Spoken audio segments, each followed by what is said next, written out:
Assalamualaikum my dear students, welcome back on another video. My name is Arslan Sami and you are watching my channel Learn with Arslan.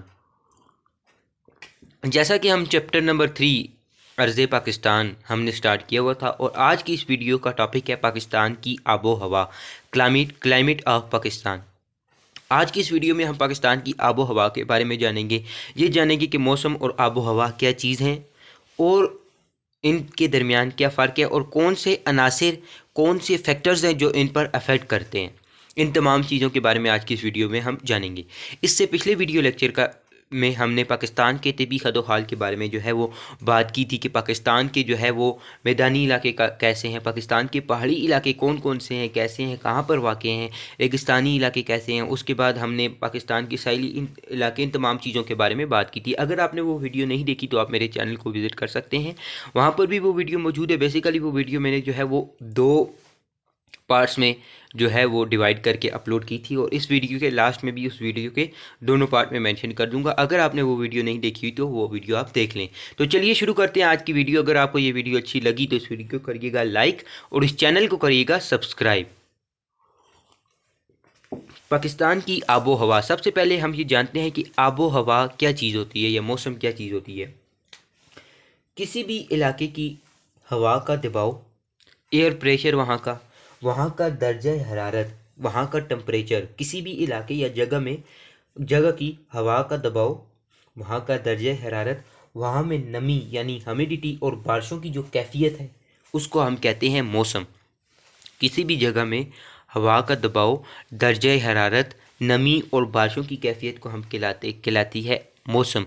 और जब यही चीज़ें किसी भी इलाके में एक शॉर्ट पीरियड के लिए पाई जाएँ, एक शॉर्ट टाइम पीरियड के लिए पाई जाए तो वो कहलाता है मौसम। और जब ये तमाम चीज़ें, हवा का दबाव, दर्जे हरारत, नमी और बारिशों की कैफियत एक लंबे अरसे तक उस जगह का हिस्सा बन जाएं, वहाँ पर ये चीज़ें जो है वो वहाँ पर मुस्तकिलन पाई जाएं तो वहाँ की आबो हवा बन जाएगी।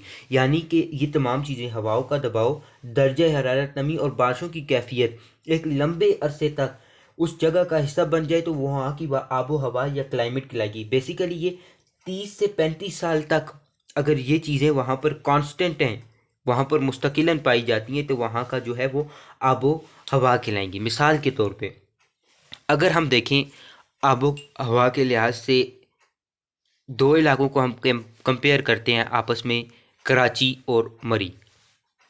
ये 2 इलाके आपस में अगर हम कंपेयर कर लें तो अगर हम कराची को देखते हैं तो वहाँ की आबो हवा या क्लाइमेट जो कई अरसे से चला आ रहा है, हम देखते हैं क्या है कि वहाँ का मौसम जो है वो गर्म है। वहाँ जो है गर्मियों में शदीद किस्म की गर्मी होती है और सर्दियों में मौसम जो है वो ज़्यादा ठंडा नहीं होता, मोतदिल किस्म का रहता है। अगर हम उसके बजाय मरी को देखें, वहाँ की कैफियत को देखें, वहाँ का टेम्परेचर देखें, नमी देखें, बारिशों की कैफियत देखें तो हम देखते हैं कि मरी जो पिछले कई सालों से हम देखते आ रहे हैं वो एक ठंडा इलाका है। ठीक है, सर्दियों में वहाँ पर शदीद सर्दी होती है, बर्फ़बारी होती है और गर्मियों में वहाँ पर इतनी गर्मी होती है लेकिन इतनी ज़्यादा नहीं होती। तो ये वहाँ का आबो हवा है। और मौसम जो है वो किसी शॉर्ट टाइम पीरियड के लिए हम देखते हैं कि आज देखा जी अभी क्या मौसम है, सुबह क्या मौसम है, या 1 2 3 महीने क्या मौसम रहता है। कि जैसे पाकिस्तान में जो है 4 मौसम है, सर्दी, गर्मी, बहार और ख़ज़ां। तो ये 4 मौसम एक ख़ास टाइम पीरियड के लिए आते हैं तो इनमें ये तमाम चीज़ें जो है दर्जा हरारत, नमी, बारिशों की कैफियत कांस्टेंट रहती है। मौसम जो होता है वो एक शॉर्ट टाइम पीरियड के लिए होता है, एक मखसूस वक्त के लिए होता है, शॉर्ट वक्त के लिए होता है।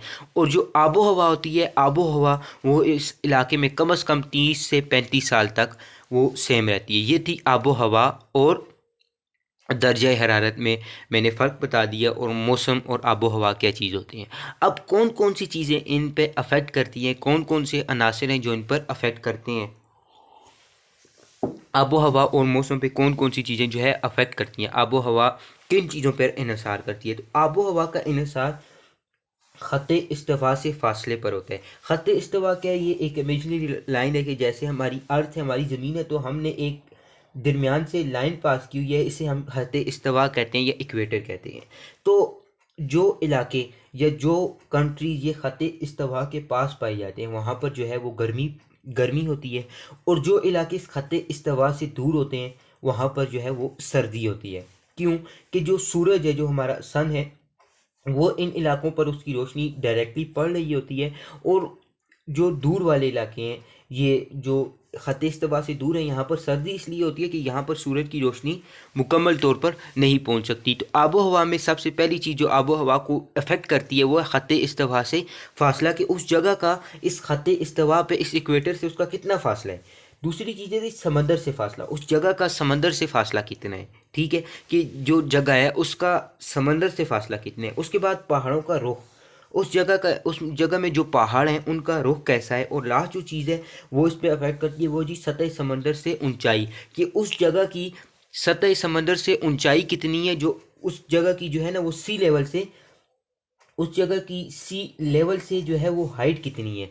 अगर जो इलाके सतह समंदर से सी लेवल से ऊंचे होते हैं, जो ऊपर होते हैं, वहाँ पर जो है वो ठंड होती है, वहाँ पर जो है ना वो ठंड पाई जाती है, वहाँ पर जो है वो सर्दी होती है, वहाँ पर थोड़ी ठंड पाई जाती है।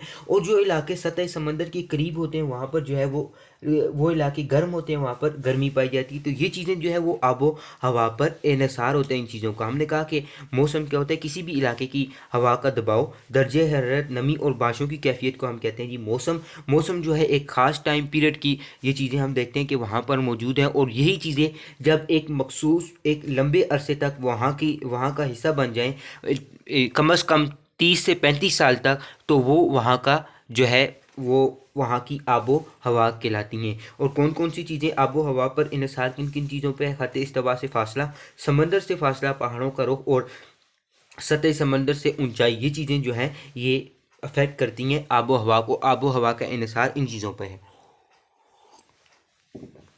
अब हम पाकिस्तान को देखें तो नीम पाकिस्तान जो है वो नीम हारी खित्ते में, एक ऐसे खित्ते में जहाँ पर गर्मी भी ज़्यादा पड़ती है, जो जहाँ पर कई इलाके ऐसे हैं पाकिस्तान की जहाँ पर गर्मी भी शदीद पड़ती है और जहाँ पर सर्दी भी जो है वो शदीद पड़ती है। और पाकिस्तान में देखें तो बारिशें जो है मानसून की बारिशें वगैरह भी जो है वो हो रही होती हैं। और पाकिस्तान एक ऐसे इलाके में वाक़ है जहाँ पर जो है गर्मी भी शदीद होती है और सर्दी भी जो अगर हम देखें तो वो भी जो है शदीद किस्म की होती है। अब हम आते हैं बुक पर, और कोई चीज़ें आपको जो है वो बुक से भी वो वाज़ेह हो जाएंगी। पाकिस्तान की आबो हवा तारुफ। आबो हवा किसी जगह या इलाके की कुरे हवाई में तवील अरसा औसतन 30 साल तक दर्जे हरारत, नमी, हवा के दबाव और बारिशों की हालत को कहते हैं। कि आबो हवा जो है वो कुरे हवाई यानी जो हमारी एटमॉस्फेयर है, इसमें तकरीबन 30 साल तक वहाँ का जो दर्जा हरारत होगा, नमी, हवा के दबाव और बारिशों की जो हालत होगी, वो वहाँ की क्या कहलाएगी, वहाँ की आबो हवा कहलाएगी। जबकि मौसम किसी जगह या मकाम की कुरे हवाई में दर्जा हरारत, नमी और दबाव और बारिशों की मौजूदा कैफियत का नाम है। कि उस मौसम और आबो हवा के इन चीज़ों को ज़रा समझे कि आबो हवा किसी इलाके में तकरीबन 30 साल तक जो वहाँ का दर्जे हरारत होगा, नमी, हवा का दबाव, उनकी जो एवरेज निकाली जाएगी वो होगी वहाँ की आबो हवा एक लंबे अरसे के लिए। जबकि मौसम, वहाँ का दर्जे हरारत, नमी, बारिशों में दबाव उस टाइम पीरियड, देखिए यहाँ पे लिखा है मौजूदा कैफियत का नाम है, उस टाइम पीरियड के अंदर वहाँ की क्या कैफियत है उसका नाम है। उम्मीद करता हूँ ये चीज़ें आपको समझ में आ गई होंगी। अगर नहीं भी आई तो आप कमेंट्स में आकर दोबारा पूछ लें, मैं आपको फिर से समझा दूंगा। किसी जगह या इलाके की आबो हवा का इन्हिसार ख़त इस्तिवा और समंदर से फासले पर होता है। कि मैंने आपको बताया कि किसी जगह की आबो हवा का जो इन्हिसार है वो उसका ख़त इस्तिवा से और समंदर से फासले पर है, कि उसके इक्वेटर से कितना फासला है और समंदर से उसका कितना फासला है। हवाओं और पहाड़ों के रुख और सतह समंदर से ऊंचाई पर होता है। कि किसी भी जगह की आबो हवा का इन्हिसार ख़त इस्तिवा समंदर से फासले, हवाओं और पहाड़ों की रुख और सतह समंदर से ऊंचाई पर होता है। कि हवाओं और पहाड़ों के रुख और उसके बाद सतह समंदर से उस इलाके की, उस जगह की ऊंचाई कितनी है, ये चीज़ें जो हैं वो अफेक्ट करती हैं किसको, आबो हवा को। पाकिस्तान जो है वो इक्वेटर लाइन से ऊपर नीम हराई खित्ते में वाक़ है। पाकिस्तान इक्वेटर लाइन से ऊपर नीम हराई खित्ते में वाक़ है। जनूबी इलाके समुद्री हवाओं के ज़रिए असर है। पाकिस्तान के ये जो जनूबी इलाके हैं, जनूबी इलाके कौन से, ये जो कराची के एरियाज़ आगे जो जहाँ पर समंदर वाक़ है, ये वाले इलाके जनूबी इलाके।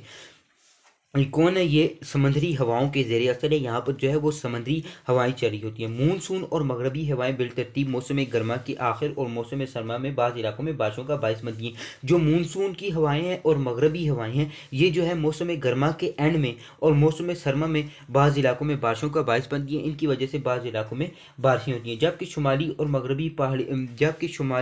मगरबी पहाड़ सर्द मगरबी हवाओं की शिदत को कम करते हैं। कि पाकिस्तान के जो शुमाल मगरबी और मगरबी पहाड़ी सिलसिले हैं वो पाकिस्तान में जो हवाओं की शिदत है उसको कम करते हैं। यानी जो ठंडी हवाएं किसी दूसरे इलाके से आ रही हैं, ये पहाड़ उस ठंडी हवा को जो है उन ठंडी हवाओं को जो है वो रोक लेते हैं और इसकी शिदत को जो है वो कम कर देते हैं। बुलंद व बाला पहाड़ी इलाकों में सतह समंदर से ऊंचाई के साथ मौसम में तब्दीली वाक़ई होती है। बुलंद पहाड़ों में इलाकों में मैंने बताया कि जो बुलंद पहाड़ी इलाके हैं वहाँ में सतह समंदर से ऊंचाई होती है, इस वजह से सतह समंदर से वो इलाके ऊंचे होते हैं। इस वजह से वहाँ पर मौसम जो है वो उसमें तब्दीली वाक़ई होती रहती है, मौसम जो है वो तब्दील होता रहता है। तो ये था आज का मेरा लेक्चर। अगर आपको ये मेरी वीडियो अच्छी लगी और अगर आपको अभी कोई चीज़ इसमें समझ नहीं आई तो आप उस पर मुझसे कमेंट कर पूछ सकते हैं। अगर आपको ये वीडियो अच्छी लगी तो इस वीडियो को करिएगा लाइक और इस चैनल को करिएगा सब्सक्राइब। तो मिलते हैं अगली वीडियो में, जिसका टॉपिक है आबो हवा के लिहाज से पाकिस्तान के खित्ते। मोस्ट इम्पॉर्टेंट टॉपिक है। इंशाल्लाह हम मिलते हैं आप अगली वीडियो में। तब तक दीजिए मुझे इजाज़त। मिलते हैं अगली वीडियो में। अल्लाह हाफिज़ फ़ी अमानिल्लाह।